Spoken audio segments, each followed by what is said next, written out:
Hi, I'm Mike Cintolo, Chief Analyst of Cabot Growth Investor and Cabot Top 10 Trader. I'm here with your Cabot Weekly Review, recording this on Wednesday, November 27th, around noontime or so. Obviously, I wish everyone here a great long Thanksgiving weekend. Our offices will be closed on Friday. We'll be back at it again on Monday.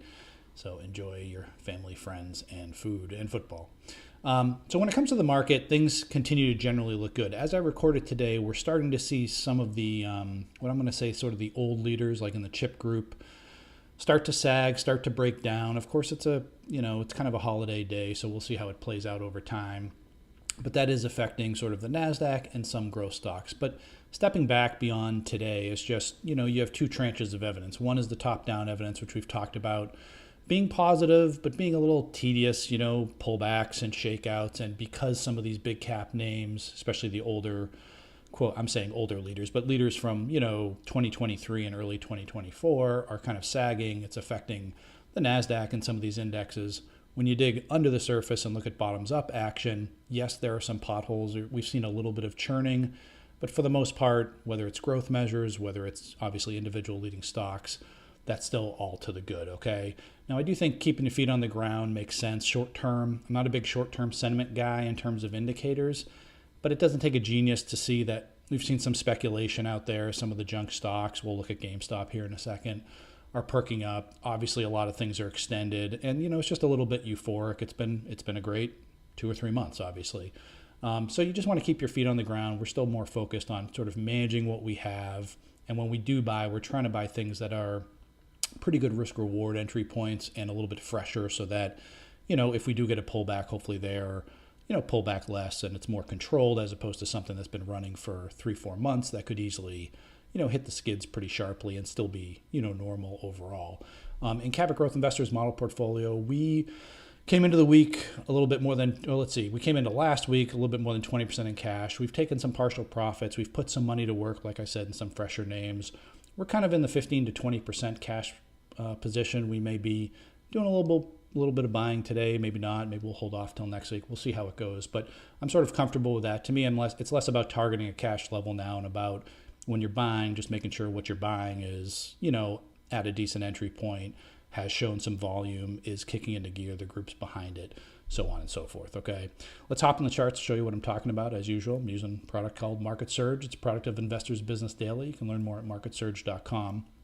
So here's the NASDAQ, and here's, as I record this, we're down a couple hundred points.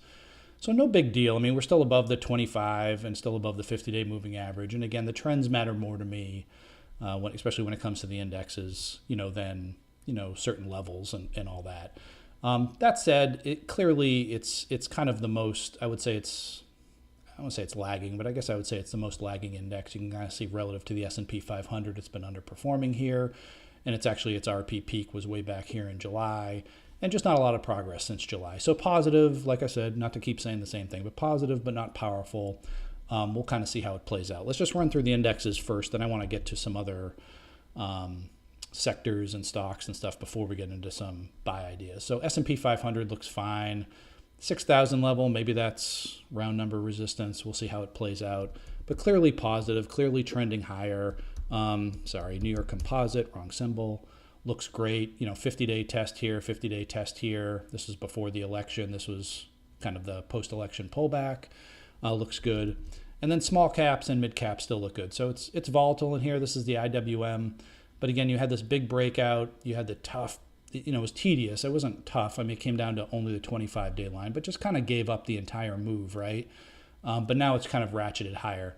Now, do we come in next week and it's boom, we're doing this and it's sort of churning?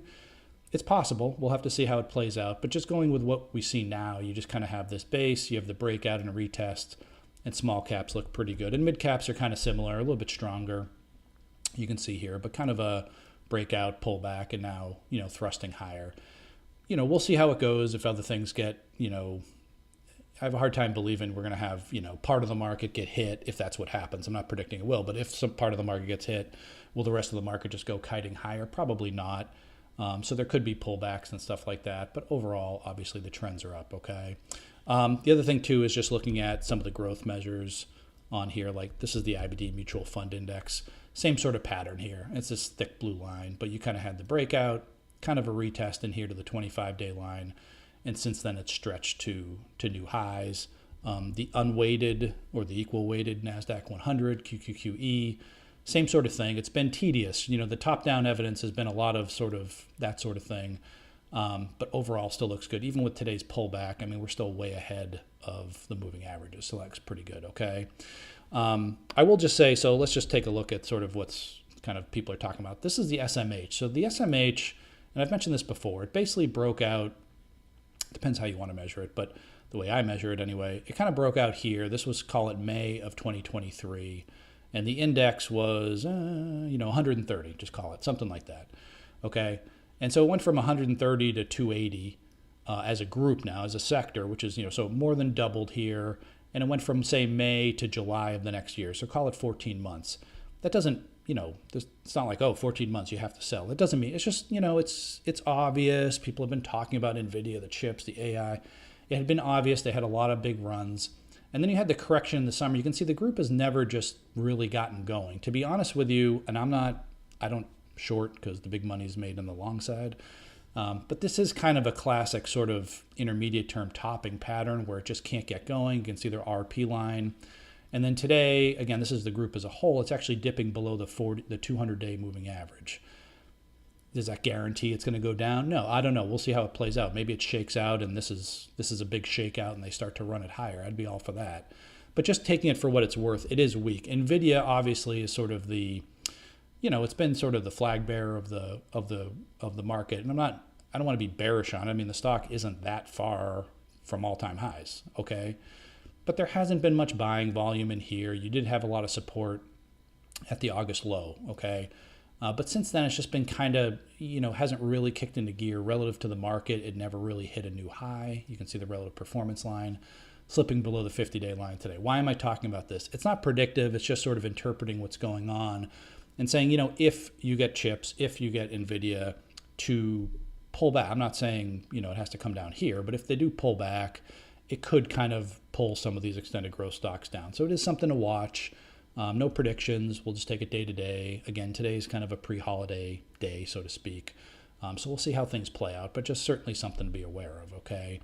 The other thing I would just say on the, again, not negative, but, we're starting to see, this is XLP ramp higher. We're still kind of in this post-election, I think, volatility phase. You had a rally, you had pullback, you had that.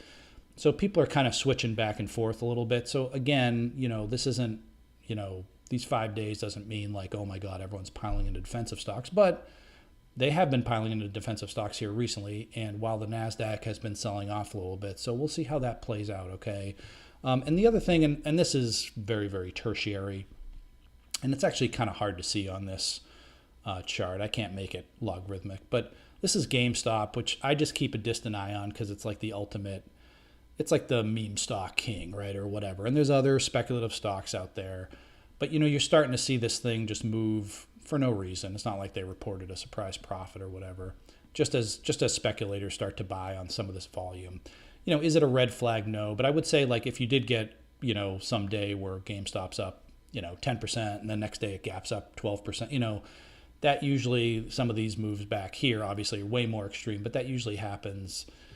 It doesn't happen at the market bottom, let's put it that way. So it's just something to keep an eye on, okay? So those are just some warning signs. On the flip side, before I get into stocks, I did want to mention, I do find this encouraging. I mean, this is financials. They're extended. This is the XLF. But, some of these other things, it's like, well, chips don't look good. And like GameStop is, some of the speculation, some of the short-term sentiment measures don't look good. And those are worth knowing. That's why I'm talking about them.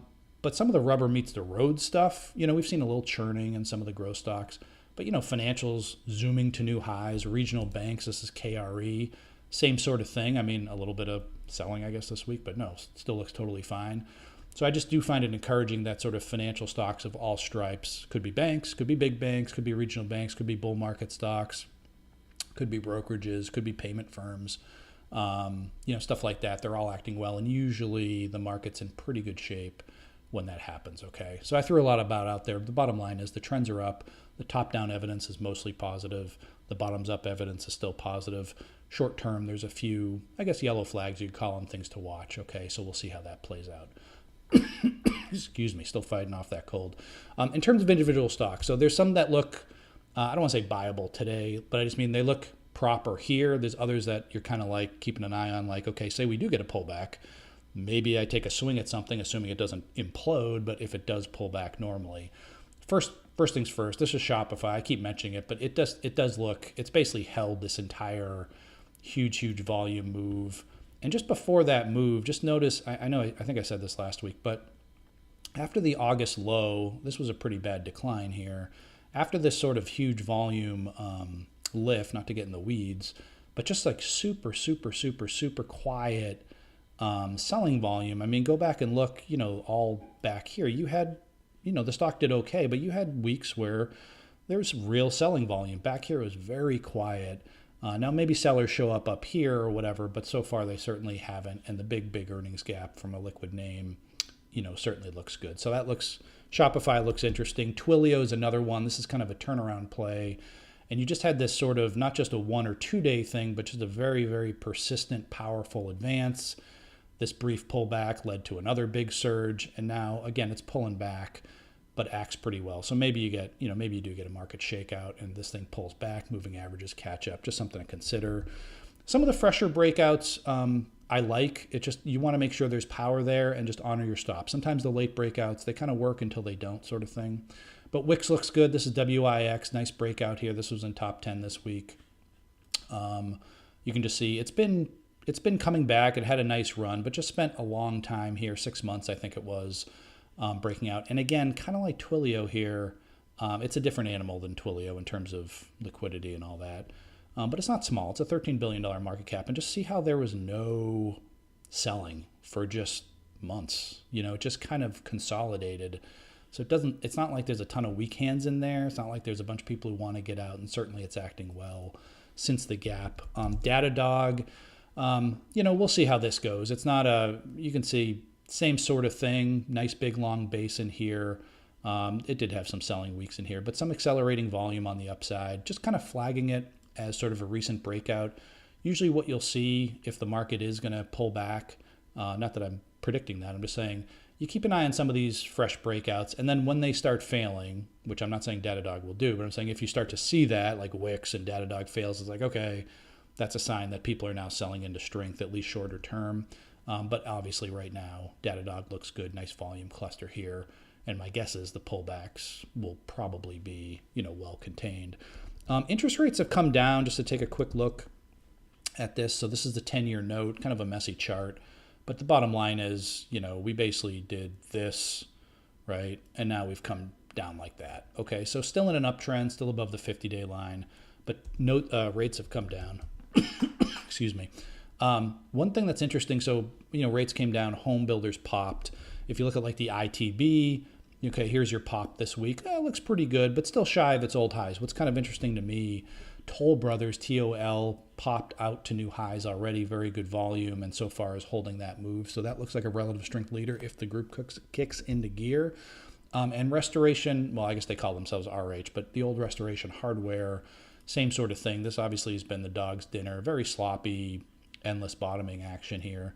But started to change character, 3 months ago, and you can just see this has been it was tedious. I think we got kicked out in top 10. It was definitely tedious in here, but it kind of held up, and now it's sort of resuming to the upside. So that's kind of an interesting, I guess, interest rate plays is how I would put it. And on the cyclical side of things, this is Herc Holdings. This is a great, huge, kind of a long-term breakout, as we call it. Changed character a few months ago. Huge move on earnings, then popped on the election on here, which was overdone. So it pulls back into the 25-day moving average, and so far acts fine. Okay. And last but not least, at least on this front, would be XPO, kind of another cyclical name. I think I mentioned this last week too, but I do like how it's longer term uptrend and nice consolidation and breakout here. In terms of extended names and how they pull back, so this is Astera Labs, A-Lab. It's getting hit today, but still you can just see it's had such a huge move. This was on an analyst day. This was on earnings. This was just sort of follow through buying. So now this is the kind of pullback. It's down 7% today. This is the kind of pullbacks you have to be prepared for with some of these things. But so far looks fine. Obviously still well above the 25-day line. This would be a name. It's on my watch list. Can it pull back? It's not so much about a level. To me, it's like, does it pull back and calm down for a few days and come under control? or is it kind of whipping all over the place? So far, pulling back sharply, but normally. Lumentum, LITE, I guess kind of a sharp pullback today, but you can see it's been handling itself very well here since the earnings report. And just a couple more names. So Toast, we have another payment firm that we already own, but just noting this, it had resistance around here, kind of got above there, and then these 3 weeks in a row of just huge volume buying, and each week is kind of a peak close. I guess I'm kind of going into the weeds today, so I hope maybe you have some extra time over the weekend. You can watch the video. But 3 weeks in a row, peak closing and huge volume. I mean, you never say never, because maybe the market collapses and Toast collapses, or some bad news comes out or whatever. But I would certainly think that, if you do get a pullback, it will probably be relatively either well contained or sharp but brief. Either way will be kind of interesting. DoorDash is sort of another, sorry about Dash, DASH is another one that broke out. It broke out here, and it's kind of hard to, let me try to blow this up a little bit. It's kind of hard to see. Yeah, so it's 9 weeks up in a row, actually 10 out of 11 here. And a lot of these weeks when it broke out back here, it's just, again, sort of peak closing weeks. This was on earnings. Last week was peak closes. Again, you never say never. It's not like the very, very beginning of a bull market. But I would just say, if it keeps going for another 3 months, I would say that's a little different. But if you did get a pullback somewhat soon, when the 50-day or 10-week line catches up, my guess is the first pullback will be buyable, okay? And last but not least, I'm just mentioning this. This is on my watch list too. This is Reddit. It's finally pulled in here. It's seen some selling. I think it had some closely held shares for sale or whatever. But so far pulling back normally. And again, it's not so much a level that I'd like to see, but just kind of calm down for a couple of weeks. Maybe growth stocks come out of favor, that sort of thing. Market pulls back, whatever. Calms down for a couple of weeks. Some moving averages catch up. Could be interesting, okay? But just back to the market, I would just say we'll see how it goes. Maybe this pullback ends up being the pullback, and we end up getting a correction. But at the end of the day, I'm not that short-term of a player. And assuming you haven't been buying everything the last week or two that's sticking straight up in the air, the bottom line is the top-down evidence is positive. The bottoms-up evidence, is positive. And the most bullish thing a market can do, as Carlton Lutz taught me years ago, the most bullish thing a market can do is go up and hit new highs, and that's kind of what we've been doing. So overall bullish, but of course you don't want to leave your brain at the door. Keep your feet on the ground. Try to find some good entry points here as we roll into December. Okay, that's all the time I have for today. Have a great Thanksgiving, and I'll come by again next week for another Cabot Weekly Review.